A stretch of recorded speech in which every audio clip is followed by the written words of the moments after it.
প্রচুর ঠান্ডা পড়েছিল সেদিন। আমাকে দেখেই বুঝতে পারছেন আমার আসলে বাহিরে আসলে একদম কাঁপুনি উঠে যায়। আমি যেহেতু এই দেশে নতুন এসেছি, এই দেশের ওয়েদারটা এখনো আমার স্যুট করে নাই। আর আমি বাসা থেকে খুব কম বের হই। যেদিন সাহেবের ছুটি থাকে সেদিন দেখা যায় আমার বের হওয়া হয়। আদারওয়াইজ আমি তেমন একটা বেরই হই না। শীতপ্রধান দেশগুলোতে কিন্তু সারা বছরই শীত থাকে। হয়তো শীতের পরিমাণটা কমে কিন্তু গরম যে আমাদের দেশের মতো ওয়েদার কখনই এখানে হয় না। এখানে মানে কম শীত, মাঝারি শীত, বেশি শীত এরকম হয় আরকি আবহাওয়া।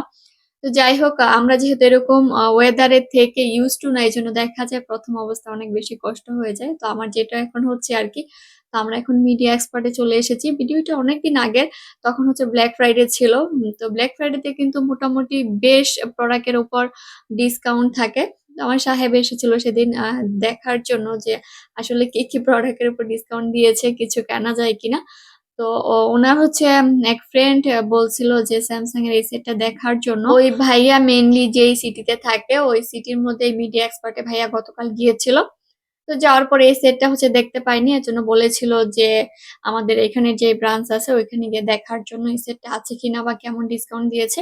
তো সেটাই আরকি ভিডিও কলে সে এতক্ষণ দেখাচ্ছিল। আর এইদিকে আমি স্মার্ট ওয়াচ দেখছিলাম। তেমন একটা ডিসকাউন্ট ছিল না। আর এদিকে আমাদের ফিল্টারের জন্য এই জিনিসটা দরকার। এটা চাকরি ২ মাস পর, পর চেঞ্জ করতে হয়। এজন্য একবারে ৩ টা নিয়ে নিলাম। ব্ল্যাক ফ্রাইডে তে যে সব প্রোডাক্ট এর উপর ডিসকাউন্ট দেয় মানে ব্যাপারটা কিন্তু ঐরকমও না।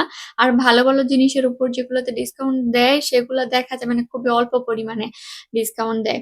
তো আমরা পরবর্তীতে চলে এসেছিলাম আরেকটা সুপার শপে। এখানে এসেছি কিছু কসমেটিক্স যেমন শ্যাম্পু, লোশন এগুলো দেশের জন্য আরকি কেনা হবে মানে দেশে পাঠানোর জন্য মেইনলি। তো এইখানে যে আমি পাশে যেটা দেখাচ্ছি এখানে রেডমার্ক যেটা সেটা ছিল ডিসকাউন্ট প্রাইস। পাশেরটা ছিল রেগুলার প্রাইস। তো এগুলাতে মোটামুটি দেখলাম যে ভালোই ডিসকাউন্ট দিয়েছে। এখান থেকে আমরা cream, shampoo, lotion, lip balm টুকিটাকি কেনাকাটা করেছিলাম। দেন বিলটা পেমেন্ট করে আমরা চলে যাব। পাশেই এখানে একটা বুথ আছে। আমাদের যে ব্যাংকের কার্ড সেই ব্যাংকের বুথ আছে। তো সেখানে একটু কাজ ছিল। সেই কাজটা শেষ করে আমরা বাকি কাজ করব। আমরা ঘুম থেকে উঠে ফ্রেশ হয়ে খাওয়া-দাওয়া করেই কিন্তু বাহিরে বের হয়েছিলাম। এর মধ্যে কিন্তু রাতও হয়ে গেছে আর আমরা কিছু খাইনি। তো প্রচুর ক্ষুধা ছিল দুজনের।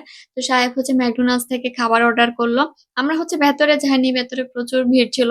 এজন্য গাড়ি পার্কিং এর যে জায়গা ছিল সেখানে থেকে সে খাবার অর্ডার করে দেন আমরা গাড়ির ভিতরে বসেই খাবারটা খেয়ে নিয়েছি। দুজনের যেহেতু প্রচুর ক্ষুধা ছিল সেজন্য খাবারটাও কিন্তু ভীষণ মজা লেগেছে।